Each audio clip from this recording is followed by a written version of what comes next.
நீங்க ஒருத்தருக்கு வீடு வாடகைக்கோ இல்லைன்னா கடைய வாடகைக்கோ விடுறதுக்கு முன்னாடி நீங்க என்னென்னலாம் ஃபாலோ பண்ணும் அப்படிங்கறத தெரிஞ்சுக்கங்க. சட்டப்படி உங்களுக்கு என்னென்ன உரிமை இருக்கு அப்படிங்கறதையும் தெரிஞ்சுக்கங்க.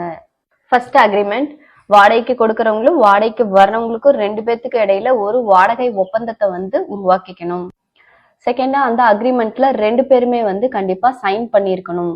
தேர்ட் ஒன், வாடகைக்கு வர்றவங்க எவ்வளவு அட்வான்ஸ் கொடுக்குறாங்க அப்படிங்கறத தெளிவா அந்த ஒப்பந்தத்துல நீங்க குறிப்பிட்டிருக்கணும்.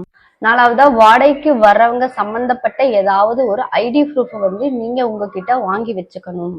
அடுத்ததா, அந்த தொகையோட மதிப்பு, அட்வான்ஸ் தொகை அப்புறம் அதோட வாடகை தொகையை அதிகமா இருக்கும் பட்சத்துல அந்த ஒப்பந்தத்தை நீங்க லீகலா ரெஜிஸ்டர் பண்ணி வச்சுக்கிறது நல்லது.